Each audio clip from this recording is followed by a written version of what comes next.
तारा मां की, तारा मां की, वंदे वंदे वंदे। भारत की सभ्यता, संस्कृति और संस्कारों की भूमि, जिसने देश को अनेक आध्यात्मिक गुरु, महान वैज्ञानिक, तत्वचिंतक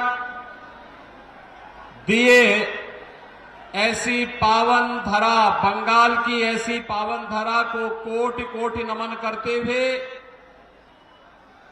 मां फुल्लौरी देवी और माता तारा की कृपा भूमि को नमन करते हुए आप सभी बहनों और भाइयों का मैं आज की इस चुनावी सभा में हृदय से अभिनंदन करता हूं, स्वागत करता हूं। मंच पर उपस्थित भारतीय जनता पार्टी के महामंत्री श्री जगन्नाथ चट्टोपाध्याय जी, वीरभूमि लोकसभा क्षेत्र से भारतीय जनता पार्टी के प्रत्याशी श्री देवतनु भट्टाचार्य जी, विधायक दुबराजपुर से अनूप साहा जी, राज्योपाध्यक्ष श्री श्यामपद मंडल जी, पूर्व जिलाध्यक्ष निर्मल चंद मंडल जी, पूर्व जिलाध्यक्ष श्री रामकृष्ण रॉय जी, लोकसभा के इंचार्ज श्री सुजीत दास जी,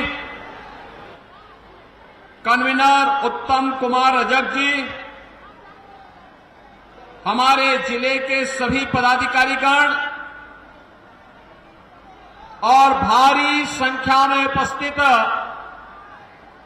वीरभूमि से जुड़े हुए मेरे सभी उपस्थित बहन और भाइयों, भारत की इस पावन धरा को, जिस भूमि ने देश के अनेक आध्यात्मिक गुरुओं को जन्म दिया है, तत्वचिंतक और वैज्ञानिकों को जन्म दिया है, महान साहित्यकारों और क्रांतिकारियों की जन्मभूमि को कोटि कोटि नमन करते हुए आप सभी का मैं हृदय से अभिनंदन करता हूं, स्वागत करता हूं। बहनों और भाइयों, आज जब हम बंगाल में आते हैं तो मुझे देख करके अफसोस होता है। जिन महान क्रांतिकारियों ने भारत की आजादी के लिए बंगाल से संघनाद किया था, उनकी आत्मा दुखित होती होगी कि जिस सोनार बांग्ला की कल्पना की थी, कांग्रेस, कम्युनिस्ट और तृणमूल कांग्रेस ने उस बंगाल को कैसे लहूलुहान कर दिया है। मुझे आश्चर्य होता है, जो बंगाल भारत की संस्कृति, भारत की सभ्यता और भारत के संस्कार की भूमि थी, आज जो बंगाल लहूलुहान है, जो बंगाल, बहनों और भाइयों, जिस बंगाल ने महान आध्यात्मिक गुरुओं को और क्रांतिकारियों को जन्म दिया है, आज उस बंगाल में सत्ता परस्त भ्रष्टाचारी और माफिया यहां की जनता के लहू को चूसने का कार्य कर रहे हैं। जिस बंगाल ने संस्कारों के माध्यम से एक नई नवजागरण का संघनाद किया था, दुर्गा पूजा का अनुष्ठान हो या फिर भारत को राष्ट्रगान और राष्ट्रगीत देने वाली भूमि, आज उस भूमि पर रामनवमी के अवसर पर दंगे हो जाएं और दंगा करने वाले सत्ता का संरक्षण प्राप्त कर ले, जिस धरती ने जगत जननी मां भगवती दुर्गा के अनुष्ठान का संदेश दिया हो, उस धरती में संदेश खाली की घटनाएं घटित होकर के अपराधियों को सत्ता के द्वारा, राज्य की सत्ता के द्वारा खुलेआम बेशर्मी के साथ उन्हें प्रश्रय दिया जा रहा हो, यह देख करके मन दुखित होता है। और उन सभी महापुरुषों का, उन धर्मगुरुओं का, उन क्रांतिकारियों का हृदय भी दुखित होता होगा जिन्होंने सोनार बांग्ला की कल्पना की थी। बहनों और भाइयों, आज जब 2024 के इस लोकसभा चुनाव के चौथे चरण के लिए संगनाद करने के लिए मुझे वीरभूमि में आने का अवसर प्राप्त हुआ है, तब मैं पूछना चाहता हूं यहां की तृणमूल कांग्रेस को और इंडी गठबंधन के साथ दिल्ली में सहयोग करने वाले, कांग्रेस के सहयोग करने वाले कम्युनिस्ट और तृणमूल कांग्रेस से मैं पूछना चाहता हूं, भारत के विभाजन का आधार क्या था? और क्या यह सच नहीं कि जिन कारणों से 1947 में भारत का विभाजन हुआ था, वही परिस्थिति आज कांग्रेस, तृणमूल कांग्रेस और कांग्रेस का इंडी गठबंधन फिर से देश के अंदर पैदा करना चाहता है, बंगाल के अंदर पैदा करना चाहता है। ये जनसांख्यिकी असंतुलन, डेमोग्राफी को चेंज करने का जो कुत्सित प्रयास हो रहा है, मुझे देखकर आश्चर्य होता है। वीरभूमि पार्लियामेंट्री कॉन्स्टिट्यूएंसी में 3 असेंबली कॉन्स्टिट्यूएंसी आती हैं, जिसकी डेमोग्राफी पूरी तरह चेंज हो चुकी है, और मात्र 4 ऐसी हैं जो मात्र जहां पर हिंदू बाहुल्य है। बहनों और भाइयों, हम कहां ले जाना चाहते हैं इस बंगाल को?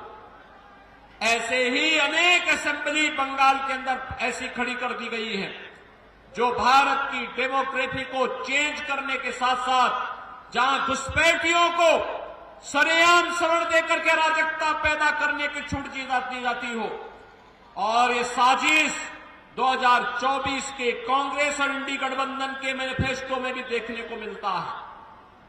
बहनों और भाइयों, यहां पर केंद्र की भारतीय जनता पार्टी की सरकार के द्वारा जो भी सहायता भेजी जाती है, वह सहायता यहां की जनता जनार्दन को नहीं मिलता है। उस सहायता को तृणमूल कांग्रेस, उस सहायता को अपने स्वयं के गुंडों में बांटने का काम कर देती है, उसको हड़प लेती है, उसको अपने में समेट लेती है, जनता जनार्दन को उसका लाभ नहीं देने देती है।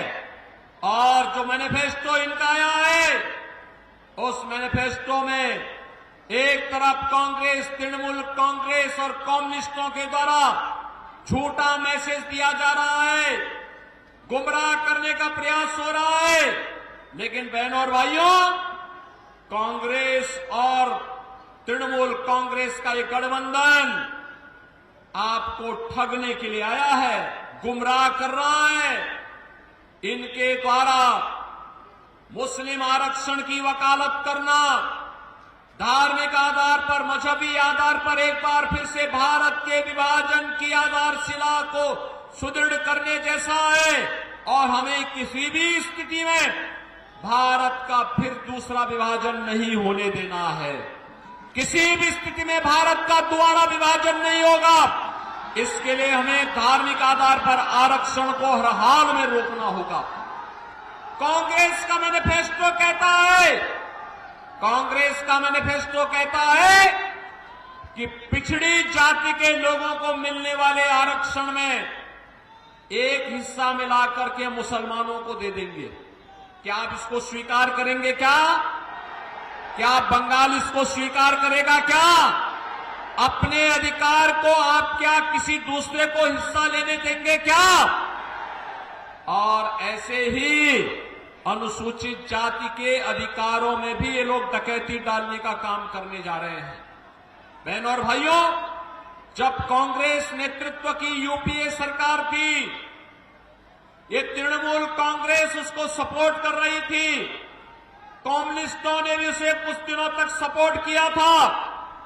बहनों और भाइयों, तब आपको याद होगा, तब कांग्रेस नेतृत्व की सरकार ने, जो आज इंडी गठबंधन के रूप में है, तब इस सरकार ने जस्टिस रंगनाथ मिश्रा कमेटी गठित की थी और रंगनाथ मिश्रा कमेटी के आधार पर उसने प्रयास किया था उस समय कि पिछड़ी जाति को मिलने वाले 27% आरक्षण में से 6% आरक्षण को कम करते हुए उस आरक्षण का लाभ मुसलमानों को दे दिया जाए।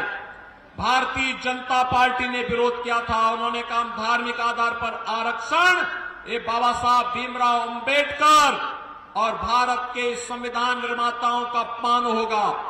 उस समय विरोध किया था और तभी रुक पाया था। फिर सच्चर कमेटी की रिपोर्ट, सच्चर कमेटी का गठन करके कांग्रेस ने प्रयास किया था कि अनुसूचित जाति की मिलने वाले आरक्षण के लाभ में भी मुसलमानों को हिस्सेदारी दी जाए। तब भी भारतीय जनता पार्टी ने विरोध किया था।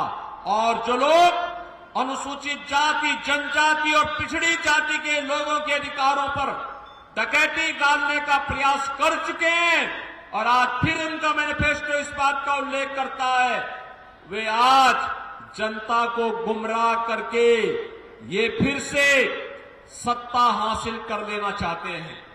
बहनों और भाइयों, मैं आप सबका आह्वान करने के लिए आया हूं। आपने देखा होगा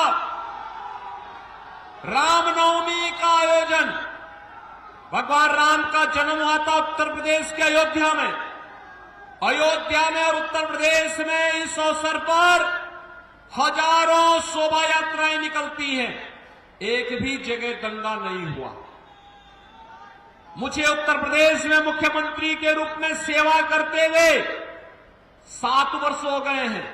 एक भी बार दंगा नहीं हुआ। उत्तर प्रदेश में एक भी बार दंगा नहीं हुआ। एक भी बार कर्फ्यू नहीं लगा। एक भी बार कहीं भी कोई न कर्फ्यू है न दंगा है। यूपी में सब चंगा है। यूपी में कुछ भी नहीं है। लेकिन बहनों और भाइयों, यहां रामनवमी के अवसर पर दंगे हुए, यहां बम चले हैं, दंगे हुए हैं, शोभा यात्राओं में तोड़फोड़ हुई है और कोई जय श्री राम बोलता है तो उसको यहां की सरकार गिरफ्तार करके बंद कर देती है। मुझे आश्चर्य होता है। अरे 15वीं सदी में इसी धरती में एक महापुरुष पैदा हुए थे, एक संत कवि पैदा हुए थे, श्री कृतिवास ओझा ने बांग्ला रामायण रची थी और बांग्ला रामायण ने इतनी धूम मचाई थी कि घर घर राम की उपासना होनी शुरू हो गई थी। बहनों और भाइयों, अगर बंगाल में राम की उपासना होती है तो बंगाल से चली दुर्गा उपासना का कार्यक्रम उत्तर प्रदेश के अंदर हजारों स्थानों पर होता है, पूरी भव्यता के साथ होता है, कोई रोक टोक नहीं। बड़े बड़े पंडाल लगते हैं, जैसे पंडाल लगा है ऐसे पंडाल दुर्गा उपासना के भी उत्तर प्रदेश के अंदर लगते हैं। लेकिन कहीं कोई दंगा नहीं हो सकता, कहीं कोई कर्फ्यू नहीं लग सकता। और मालूम है कि अगर जैसे रामनवमी के अवसर पर बंगाल के अंदर दंगा करने का प्रयास हुआ था, दंगा हुआ था, शोभा यात्राओं में तोड़फोड़ हुई थी। बहनों और भाइयों, अगर ये दुस्साहस किसी ने उत्तर प्रदेश में किया होता तो हम उसको उल्टा टांग करके उसकी पूरी संपत्ति को सरकारी कब्जे में ले लिए होते, उसकी पूरी संपत्ति को, और ऐसी कार्रवाई करते उसकी 7 पीढ़ियां भूल जाती दंगा करना। आज आप देखते होंगे उत्तर प्रदेश के अंदर, आज बहनों और भाइयों आप देखते होंगे बड़े बड़े माफिया जो कभी कभी पहले 2017 के पहले, बीजेपी के आने के पहले यूपी के अंदर जो पूरी सत्ता को अपने गिरफ्त में रखते थे, जिनके सामने सारी व्यवस्थाएं फेल थी, आज आप देखते होंगे कैसे उनके गले में तख्ती लटकती है और वो कहते हैं कि साहब एक बार जान बकस दो, बस अब हम ठेली लगा करके परिवार का पेट भर देंगे, अब दंगा नहीं करेंगे, किसी गरीब को नहीं लूटेंगे, किसी बेटी और बहन की इज्जत के साथ खिलवाड़ नहीं करेंगे, किसी व्यापारी से रंगदारी वसूली नहीं करेंगे और ठेके पट्टे में न गौ कसी का काम करेंगे और नहीं उनके द्वारा ये भी कहा जाता है कि गौ कसी भी नहीं करेंगे और कहीं बालू और रेता का भी कहीं जबरन ठेका भी नहीं लेंगे। बहनों और भाइयों, मैंने सुना है यहां पे भी कुछ माफिया बालू और रेते का ठेका जबरदस्ती हड़प करके यहां की जनता का शोषण कर रहे हैं। नदी के डेमोग्राफी को भी चेंज कर देना चाहते हैं। गौ कसी के धंधे को धड़ल्ले से चला करके यहां की आस्था के साथ खिलवाड़ करना चाहते हैं। बहनों और भाइयों, भारतीय जनता पार्टी आपको इस बात का आश्वासन देती है कि जितने बड़े माफिया हैं ना, इनकी पूरी संपत्ति को जब्त करके गरीबों में बंटाने का काम कोई कर सकता तो केवल भारतीय जनता पार्टी कर सकती है। आपने देखा होगा उत्तर प्रदेश में हमने जितने बड़े माफिया थे, सबसे बड़े जितने बड़े बड़े माफिया थे, वे माफिया या तो यूपी छोड़ चुके हैं या फिर उनको जहन्नुम में भेज दिया गया है। उनके लिए अब धरती में जगह नहीं है, वे लोग जा चुके हैं। हम लोगों ने, बीजेपी की सरकार ने उत्तर प्रदेश में केवल अयोध्या में ही रामलला का मंदिर नहीं बनाया है, बल्कि बड़े बड़े माफिया और अपराधियों का राम नाम सत्य है कि यात्रा में भी भेजने का काम कर दिया है। और इसीलिए मैं आपसे कहना चाहता हूं कि बहनों और भाइयों, देश के विभाजन की जो तैयारी कांग्रेस और इंडी गठबंधन के द्वारा अपने मैनिफेस्टो के माध्यम से की जा रही है, उन सभी से सावधान होने की आवश्यकता है।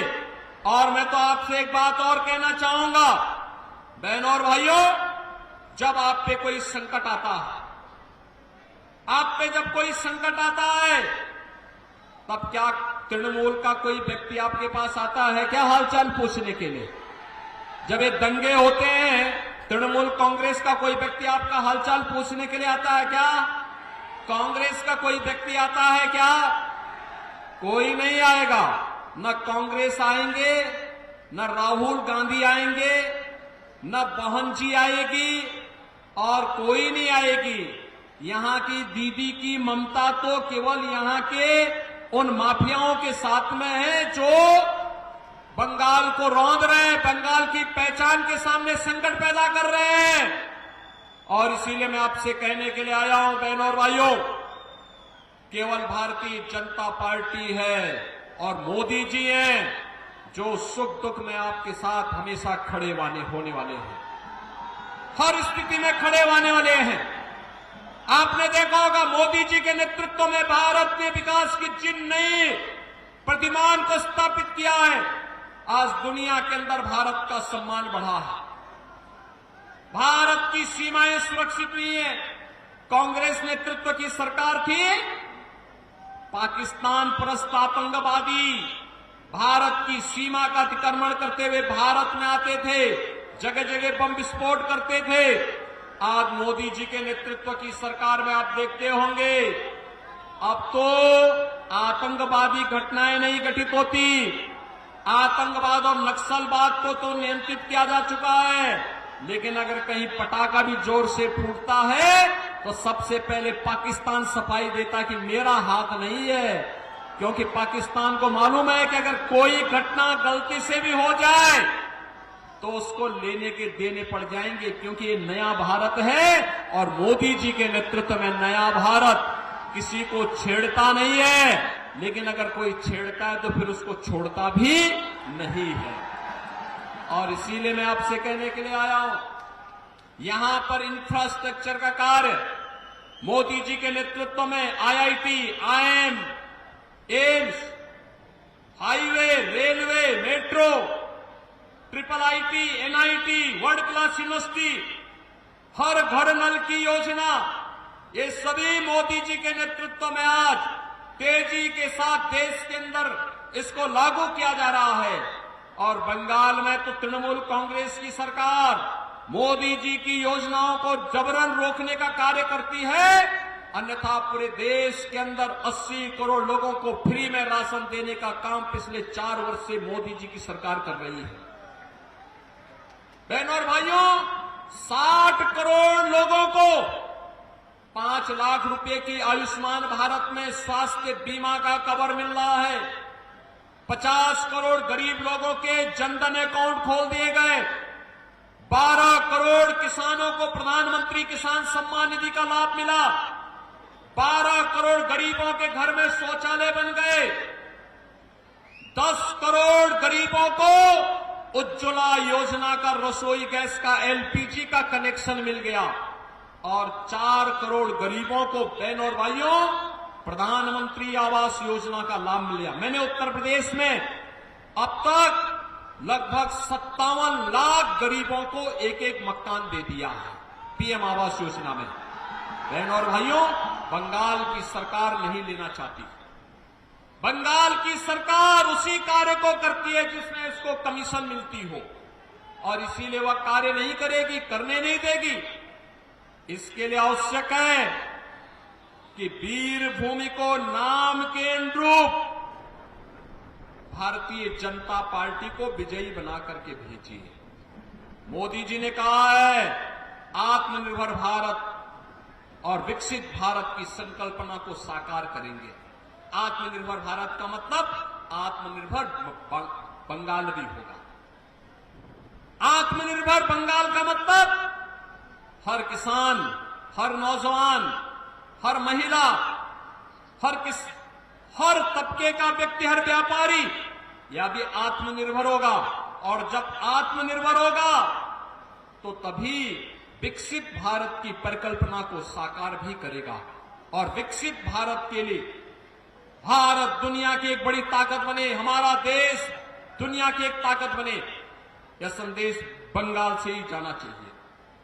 क्योंकि बंगाल ने तो हमें राष्ट्रगान और राष्ट्रगीत दिया, और बंगाल ने तो भारतीय जनसंघ के पहले अध्यक्ष डॉक्टर श्यामा प्रसाद मुखर्जी भी तो बंगाल ने ही भारत को दिए हैं।